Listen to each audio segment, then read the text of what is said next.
Birshut Moray Rabotai. Aujourd'hui, on va parler un peu sur Yosef Hatzadik. Hachamim me disent que la raison pourquoi Yaakov Avinu il aimait Yosef Hatzadik, parce que Yosef Hatzadik, il était intelligent, il était hacham, il captait tout ce que son père lui apprend. Tout ce que Yaakov Avinu il a étudié comme Torah, il a enseigné à Yosef Hatzadik. Avec Yosef Hatzadik, il pouvait discuter. Il pouvait dire ce qu'il avait dans le cœur. Et Yosef était là pour écouter, pour bien faire comprendre à son père la Torah. Et Yaakov aussi faisait, c'est-à-dire que chacun l'apprenait de l'autre. Alors la question se pose. Yaakov Avinu, il avait 12 enfants. Est-ce qu'il n'y avait que Yosef seul, qui était aussi intelligent?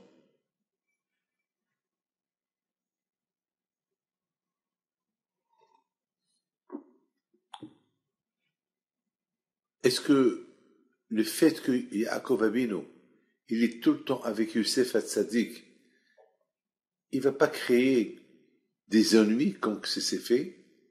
Il a créé des ennuis, après il y a eu la haine entre eux. Alors, comment on peut comprendre ce sujet-là, que Yosef Hatzadik, il est tout le temps avec son père, ils vont étudier la Torah ensemble, tout ce que Yaakov il a étudié, il a enseigné à Yosef son fils. Et ça ne va pas créer des jalousies, Yaakov, que tout le temps il est avec lui, pas avec les autres. Et en plus, il lui a acheté une chemise qu'elle est très importante, une chemise en satin, que pour lui seul, on pouvait reconnaître Yosef par rapport à la chemise que son père lui a fait. Mes amis, et de l'autre côté, on a vu que Yosef Hatzadik, il a pris beaucoup d'assurance. Alors il a commencé, lorsqu'il voit que son père, il lui prêtait beaucoup d'attention, il voyait que toujours son père était avec lui, il l'écoute. Alors, il en a profité. Il a raconté des histoires à son père. Tu sais, papa, mes frères ils font ça, mes frères ils font ça. Un peu de médisance. Alors vraiment, là, ça a créé une haine, et de cette haine-là est arrivé que Yosef Hatzadik qu'il avait des rêves, et que ces rêves-là, ils étaient très insultants, parce que dans ces rêves, il y avait que, comment ça s'appelle, on dirait que Yosef il est roi, et que ses frères se prostraient devant lui, et que même son père et sa mère se prostraient devant lui. Enfin, des choses à ne pas accepter. Des choses à ne pas accepter, et à cause de ça, ils ont fait un coup, ses frères, ils l'ont vendu. Ils l'ont vendu. C'est ça, ils l'ont vendu, et puis vous connaissez l'histoire, le reste de l'histoire. Alors maintenant, comment on peut comprendre tout cela?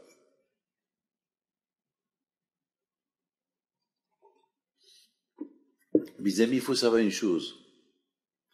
Hassi Shalom, Yaakov Avinu ne croyait pas que Yaakov, il était quelqu'un qui a voulu faire la différence entre les frères. Il était Emet. Yaakov Avinu, le symbole de Yaakov, c'est le Emet, c'est la vérité. Mais la vérité qu'il y avait là, c'est qu'il y avait ce qu'on appelle une mitzvot, il y avait une réalité. Et c'est quoi cette réalité? Yosef Hatzadik, il était là toujours présent.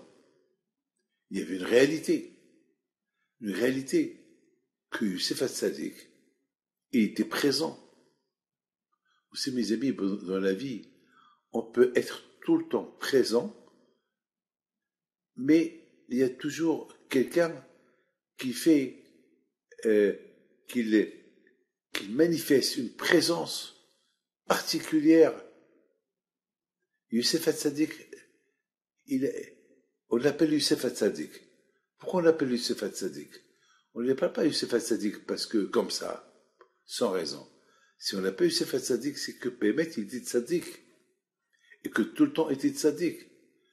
Vous imaginez, lorsque Esav et Yaakov se sont rencontrés, on a vu que Esav, il a levé ses yeux pour voir les femmes. Il cherchait à voir Rachel. Rachel était une très belle femme. Et Youssef, qu'est-ce qu'il a fait? Il s'est mis devant sa mère, il a levé ses pieds pour que Esav ne la voie pas. Vous voyez déjà l'idée, alors qu'on n'a pas vu que les autres Shvatim, ils ont fait ça pour leur mère. Youssef Hatzadik, alav shalom, il était tzaddik. Il manifestait sa présence tout le temps, mais la bonne présence. Il a compris, toujours il comprenait avant tout le monde. Le bon Dieu lui a donné une chorma. C'est lui qui a utilisé la chorma que le bon Dieu lui donnait. Vous savez, mes amis, que quand je vois dans la chorma, uniquement à ceux qui veulent utiliser la chorma. La chorma, c'est l'intelligence. Et Youssef Hatzadik, tout de suite, il a compris que ce rachat-là, il veut voir sa mère. Il s'est mis devant sa mère. Il a levé les pieds pour que Esav ne la voie pas. Youssef Hatzadik, toujours, il marquait sa présence, toujours à côté de son père. Toujours à côté de son père. Les autres aussi, ils étaient à côté de leur père. Mais lui, il avait cette particularité qu'il était toujours le premier à être le premier.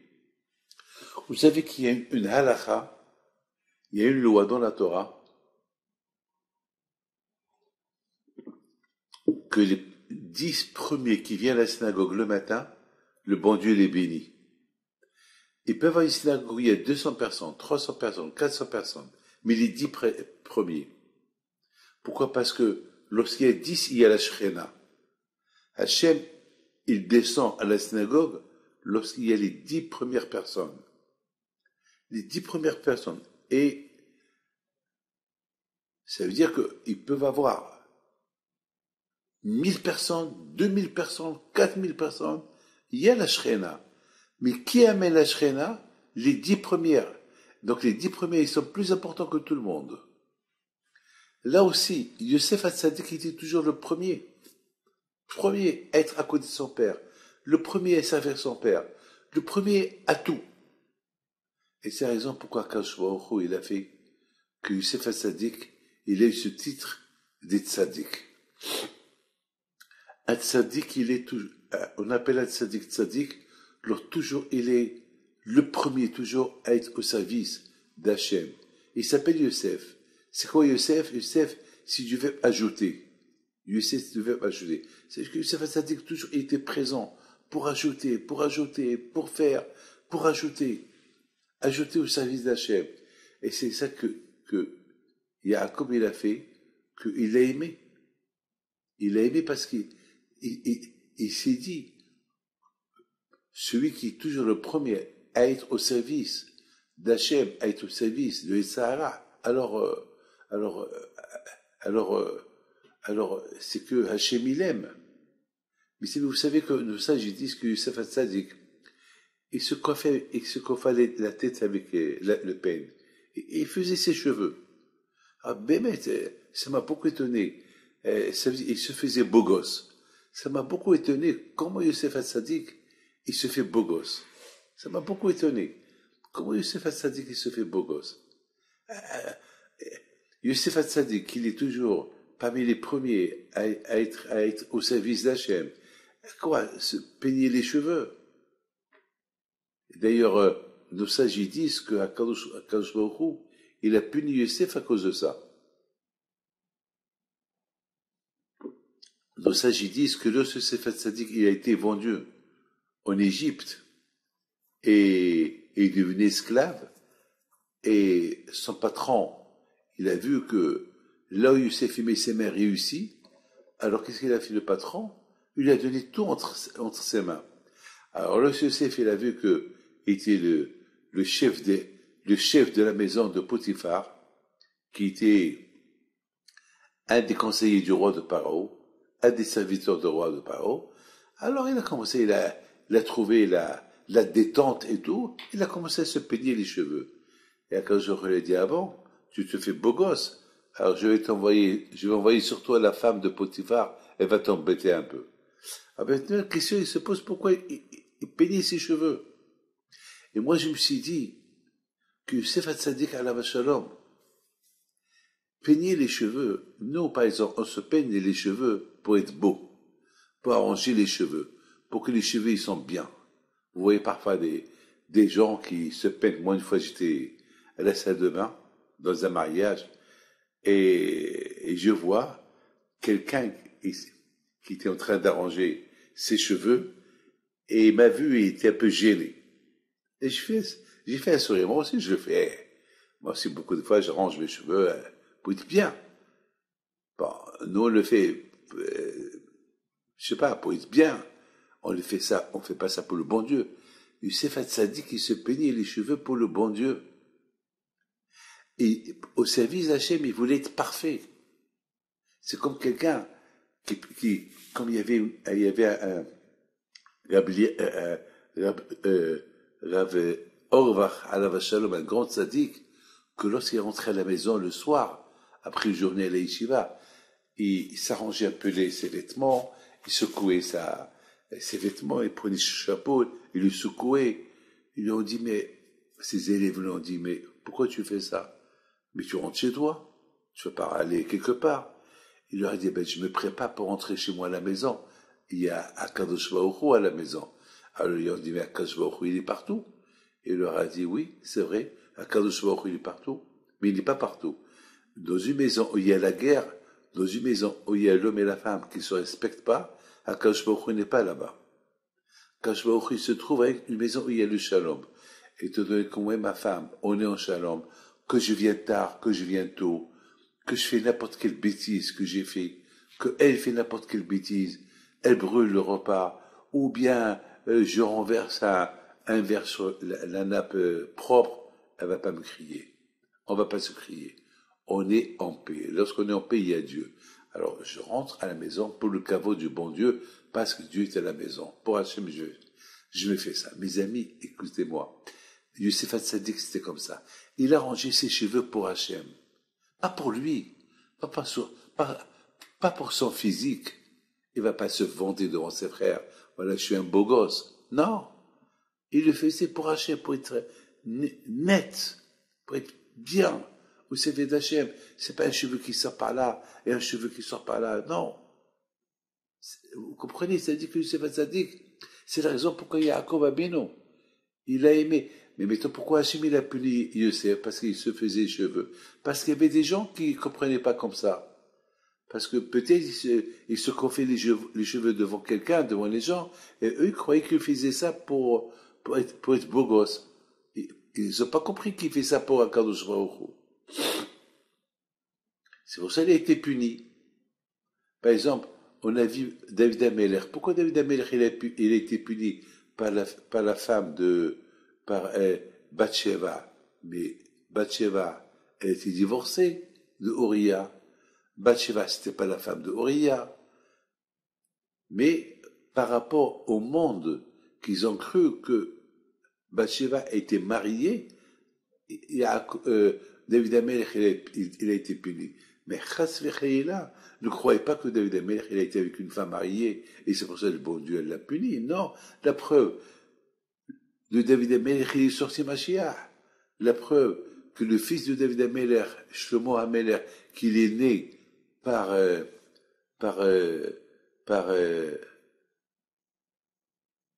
avec Bathsheba, c'est lui qui a construit le Beth Amikdash. Vous imaginez que le Beth Amikdash va être construit par un enfant qui est l'issue d'un mariage péché, que Dieu préserve. Je vous raconte une histoire. J'ai de la peine. J'ai beaucoup de la peine. Hier, j'ai rencontré une maman et un papa. Ils étaient en train de pleurer. Pleurer. Ça leur a pris 5 minutes pour qu'ils me parlent. Une fois qu'ils m'ont parlé, ils me disent, ils ont 3 enfants, Les trois, ils sont assimilés. Les trois. Les trois, ils sont assimilés. Alors, j'étais choqué. Choqué, choqué, choqué. Les pauvres. Et je vois qu'il a l'air religieux, avec une kippa dans la tête, et il a l'air religieux. Et je sais pas, une question m'est sortie de ma bouche. Est-ce que chez vous à la maison, il y a la religion? Et j'étais surpris qu'il me dise non. J'ai dit, mais t'as l'air religieux. Il me dit, j'ai l'air religieux parce que maintenant je commence à être religieux, mais chez moi il n'y avait rien du tout. Je dis, alors, tu comprends pourquoi tes enfants? Puisqu'il n'y a rien du tout. Ben, qu'est-ce que vous attendez de vos enfants? Tu leur as même pas dit c'est quoi la religion juive. Il n'y a pas de kasher, il n'y a pas de Shabbat, il n'y a pas ça, il n'y a pas ça, il n'y a rien du tout. J'ai dit, maintenant, il faut prier à Kadosh Baruch Hu. Il faut prier à Kadosh Baruch Hu. Yosef Hatzadik alav shalom. Et les Toldot, Yaakov, Yosef. Voici la vie de Yaakov, Yosef. Voici les descendants de Yaakov, Yosef. Et tout le monde se pose la question. Pourquoi Yaakov, il avait un seul enfant? Il avait 13. 2 enfants et une fille. Pourquoi la Torah a dit que Yaakov, il avait un seul? La réponse, elle est, c'est que Yosef Hatzadik, c'était lui le vrai descendant de Yaakov. Pourquoi? Parce que lui était toujours présent. Toujours, il était présent, il était parmi les premiers à être présent devant son père. C'est la raison pourquoi son père, il a beaucoup aimé. Et en plus, en plus, en plus, Yosef Hatzadik alav shalom, non seulement vis-à-vis de son père, il était toujours le premier, mais même au service d'Hachem, il était toujours prêt, le premier, à être parfait pour prier à Kadosh Baruch Hu. Prier à Hachem dans la perfection. Vous savez qu'on dit que Yaakov Abinu, il a tellement souffert lorsque Yosef il a disparu. Il a tellement souffert. Il a beaucoup, beaucoup souffert. Pendant les 22 ans que Yaakov Abinu, il n'a pas vu Yosef Hatzadik, il a souffert, le martyr. Pourquoi? Parce que ça le manquait, la Torah qu'il a étudiée avec Yosef Hatzadik. Ça manquait ce que Yosef Hatzadik est représenté, à part qu'il était le fils de Rachel, la femme qu'il aimait.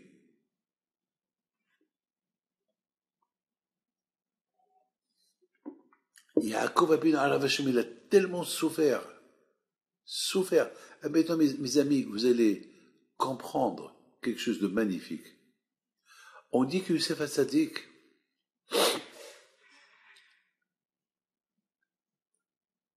écoutez bien ce que je vais vous dire, c'est quelque chose de magnifique que vous allez apprendre. Que lorsque Yosef Hatzadik, il a été vendu par ses frères aux Égyptiens, il a souffert le pauvre. Il a souffert le pauvre. Imaginez-vous un garçon gâté, un garçon qu'il avait tout chez lui à la maison, un garçon bien aimé de son père, un garçon que son père, il avait une grande satisfaction de lui. Sa présence, toujours il est là. Yosef Hatzadik, toujours il est présent devant Dieu. Il se prépare pour la prière, même si je veux les arranger pour ne pas prier à Kadosh Baruch Hu n'importe comment. Hier, j'ai vu quelqu'un qui est rentré prier, tout sale. Quand même un peu de respect au bon Dieu. Et c'est un monsieur qui est riche. Ah, il est riche. Pourquoi prier devant tu vas aller devant un roi comme ça, sale? Il y a beaucoup de gens, malheureusement aujourd'hui c'est à la mode, les pantalons déchirés, et on voit le pied à travers le trou du pantalon. C'est pas cavote pour le bon Dieu. Et d'ailleurs, il faut savoir que j'ai vu dans des livres que c'est pas bien de prier devant Hachem avec des vêtements déchirés, parce que ça enlève le mazal, ça enlève la parnassa. Parce que lorsqu'on reçoit le chef, lorsqu'on reçoit l'abondance, elle doit rester à l'intérieur du corps. Et là, lorsqu'il y a des trous dans le pantalon, ça sort des pantalons, ça sort l'abondance. Vous comprenez pas ça, mais c'est de la Kabbalah, ce que je vous dis. Et en plus, un respect de voix.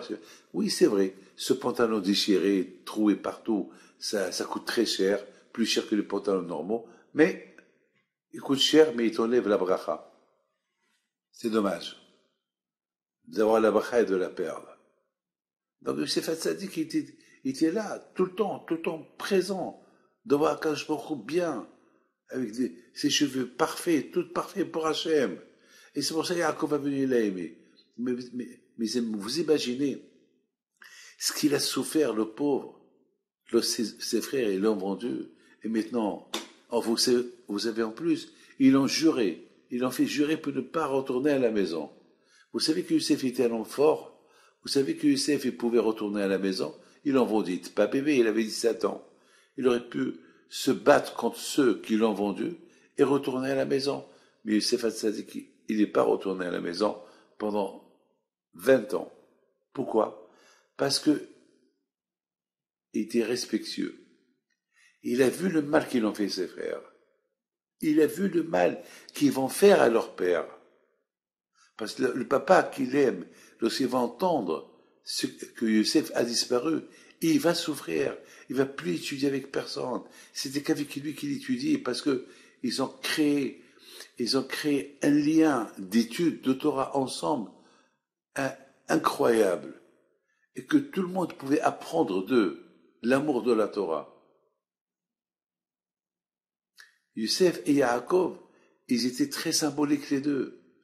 Le fait que eux, et la façon comment ils ont montré à tous les Shvatim comment étudier la Torah, comment aimer Hachem, ils ont appris d'eux. Il faut savoir une chose, que Yaakov Abinu, il n'a pas décidé de quitter son beau-père Lavan à Haran jusqu'à que Youssef il est né. Alors pourquoi uniquement pour Youssef? Pourquoi Yaakov n'a pas quitté pour les autres? Pourquoi que pour Youssef? Parce que Youssef était symbolique. Youssef, nos sages disent que Youssef, la neshama de Youssef, c'était une neshama pour battre Esav. Parce que Youssef, il a une neshama très spéciale. Donc Yaakov Abinu, il attendait cette neshama qu'elle arrive. Une fois qu'il a vu cette neshama de Youssef est arrivée, alors maintenant il a décidé de partir de chez son beau-père.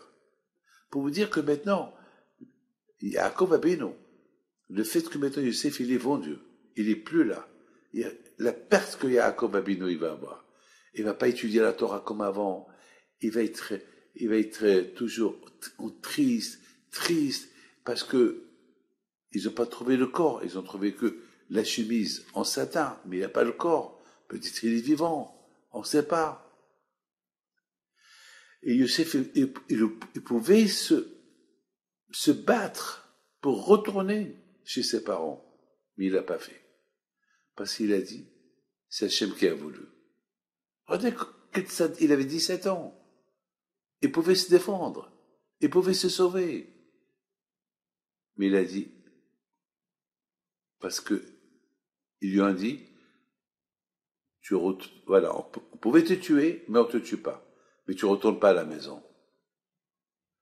Et il a respecté. Il a respecté ses frères. Il a vu que Hachem était d'accord aussi.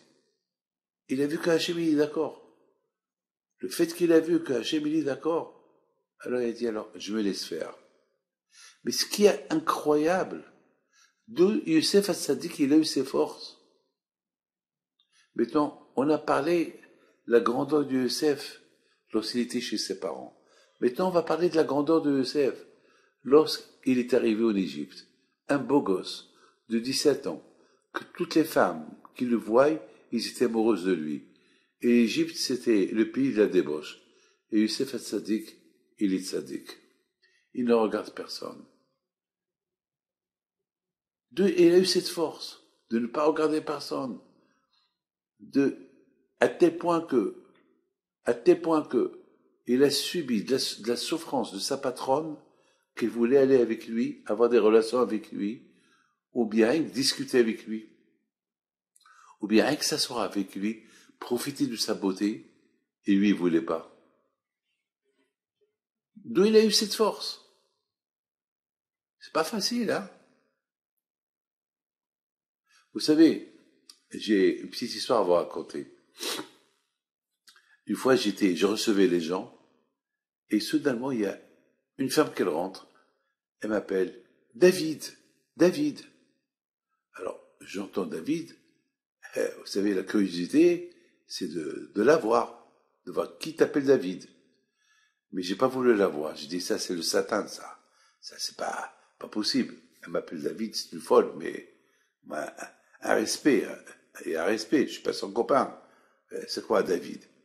Alors, elle me dit, alors, tu me vois pas, tu me regardes pas? J'ai dit, madame, qu'est-ce que vous avez besoin? Là, je suis pas obligé de vous regarder, je suis un rabbin, et c'est péché de regarder les femmes. Mais moi, j'aurais pu être ta mère. D'ailleurs, j'étais fiancé avec ton père. Ah, alors là, ça veut dire que je suis une vieille femme. Mon père, il est mort il y a déjà 30 ans. Cette femme était fiancée avec mon père. Elle doit avoir quel âge? 80 ans, 90 ans. Je sais pas moi. Plus peut-être. Donc, il y a la curiosité de la voir. Mais j'ai pas voulu la voir. Et de ma tête, je me suis dit, eh ben, heureusement qu'elle n'est pas ma mère. Parce que si elle était ma mère jamais elle a parlé comme ça à quiconque. Et je l'ai pas regardé. Alors, je lui dis, alors pourquoi mon père, il t'a pas marié? Il me dit, c'est moi qui n'ai pas voulu se marier avec lui. Ah bon? Pourquoi? Parce que ton père, il était comme toi. Jamais il me regardait. Je dis, mon père, c'est un sadique. Comment il va regarder une femme qui n'est pas mariée avec elle? Tu n'es pas sa femme. Elle a dû te voir la première fois, et c'est tout. Après, il n'était pas obligé de te voir. Les tzadikim ne regardent pas les femmes. Voilà, c'est Youssef Hatzadik. Il avait cette force-là. Mais moi, entre-temps, j'étais jeune, mais j'étais marié, j'avais des enfants. Ça va. Mais Youssef, il n'était pas marié, il avait que 17 ans, 18 ans, 19 ans. Eh, toutes les femmes derrière lui, et lui, il ne regarde pas. Mes amis, d'où Youssef il a eu cette force? Vous savez d'où Youssef il a eu cette force? De résister le Sahara. Vous savez d'où? C'est parce que Youssef Hatzadik, lorsqu'il était avec son père, sa tête, elle était dans la Torah. Sa tête était connectée avec le bon Dieu. Même lorsque il veut prier, il arrangeait ses cheveux pour prier à Kadosh Baruch Hu. Il avait une connexion directe avec Kadosh Baruch Hu. Et c'est ça qui a fait de Youssef Hatzadik Tzadik. Alors, c'est quoi la récompense que le bon Dieu lui a donnée? Eh bien, la récompense que le bon Dieu lui a donnée, Vahi Hachem et Yosef. Hachem était avec Yosef. Vous savez c'est quoi Hachem était avec Yosef? Vous savez c'est quoi être avec Yosef? Imaginez quand vous dites Hachem il est avec vous. Je vous garantis. Vous savez, ça veut dire que vous savez, le fait de penser que Hachem était avec vous, c'est la plus grande réussite des réussites. Hachem est avec vous. Ben, Youssef Hatzadik, il a senti que Hachem est avec lui. Alors, en sentant que Hachem est avec lui, alors il avait encore plus de force pour servir à Kadosh Baruch Hu.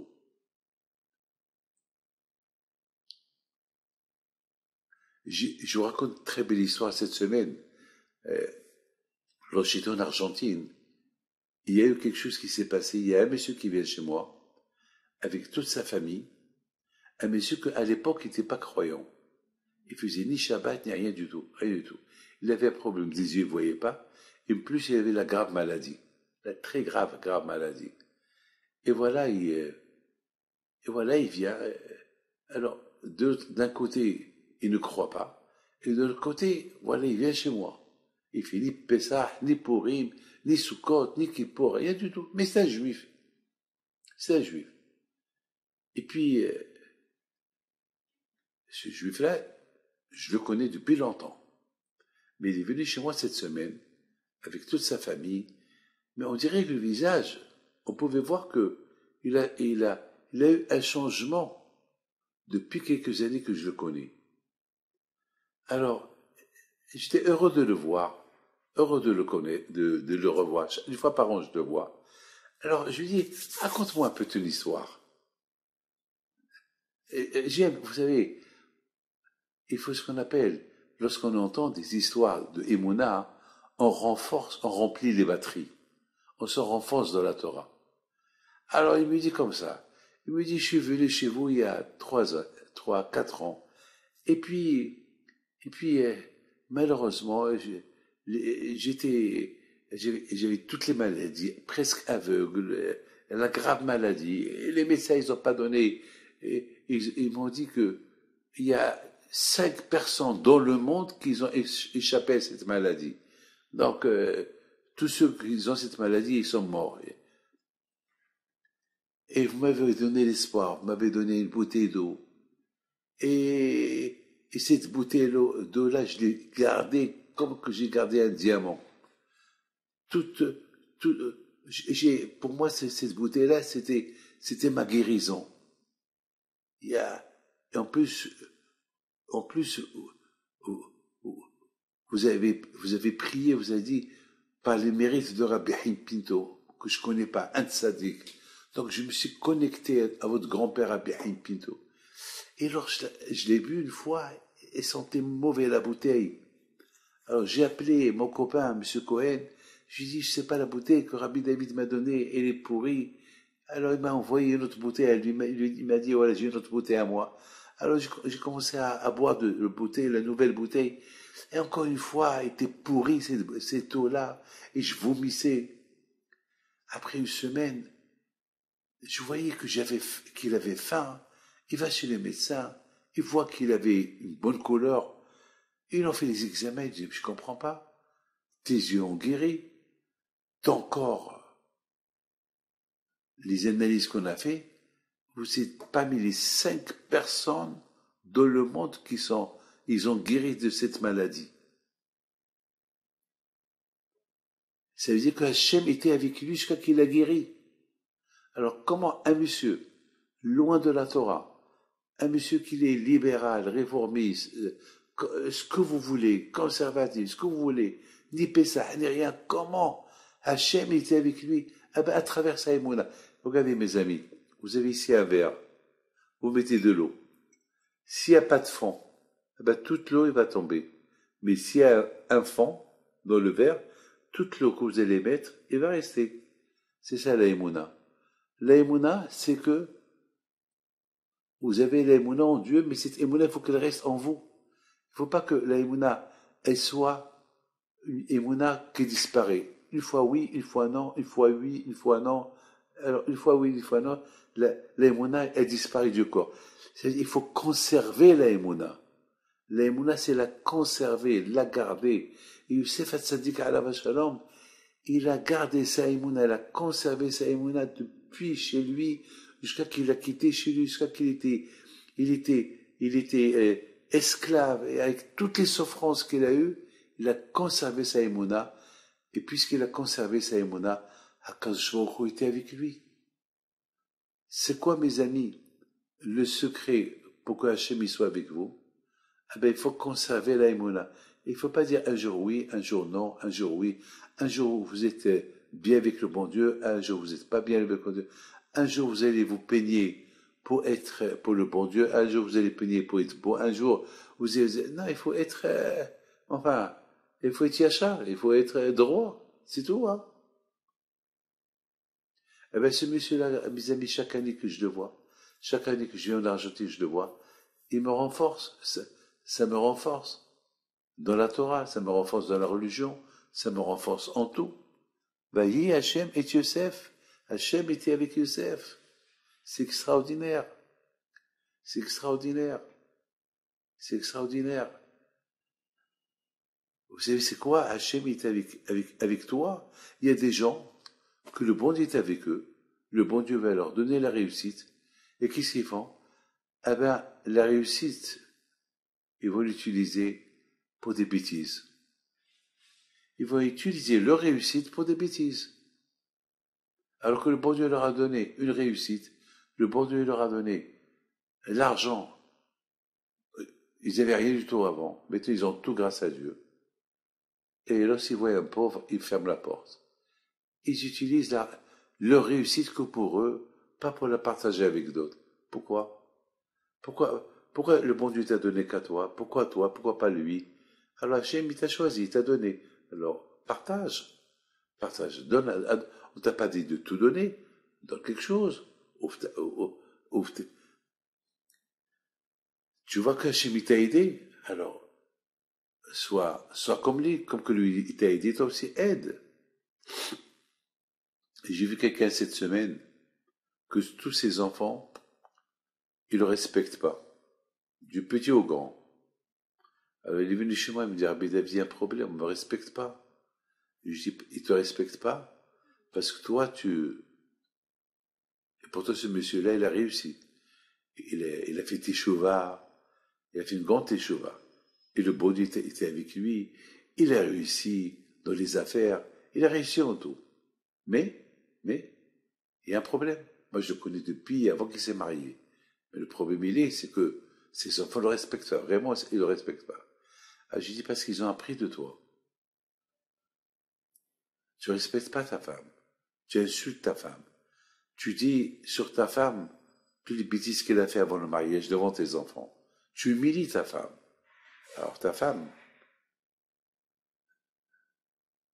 maintenant, elle a plus de contrôle sur ses enfants. Et les enfants maintenant, non seulement qui la respectent pas, mais ils sont retournés contre toi parce que tu n'as pas été symbolique pour eux. Les enfants, ils apprennent comment les parents ils sont. Et le fait que les parents, ils ont vu que toi, tu te comportes pas comme ça, c'est le problème. Regardez la Hanouka. Ça, c'est la Hanouka. Toujours, on lit l'histoire de Youssef à l'époque de la Hanouka. Pourquoi? Parce que la Hanouka, lorsqu'on allume, on commence par le premier. Et chaque jour, on ajoute. La Hanouka, c'est le symbole de Hinour. Hinour, c'est l'éducation. Ici, c'est le Shamash. Avec le Shamash, on allume les bougies de Hanouka. Les bougies de Hanouka, c'est les enfants. On compare les bougies de Hanouka, c'est les enfants. On compare le Shamash aux parents. Les parents qui allument les enfants, ils les allument dans l'éducation, ils les allument dans la Torah. Nous, les parents, notre responsabilité, c'est nos enfants.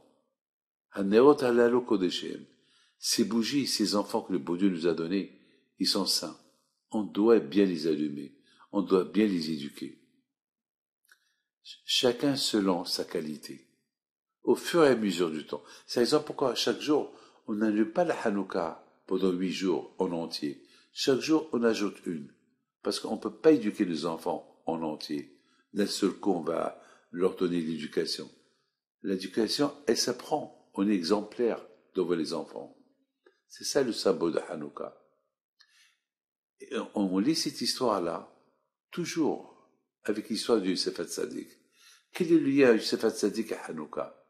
Ben, le lien de Youssef Hatzadik à Hanouka, si Youssef Hatzadik il est resté tzaddik, même lorsqu'il était seul en Égypte, c'est grâce à l'éducation que son père et sa mère lui ont donnée.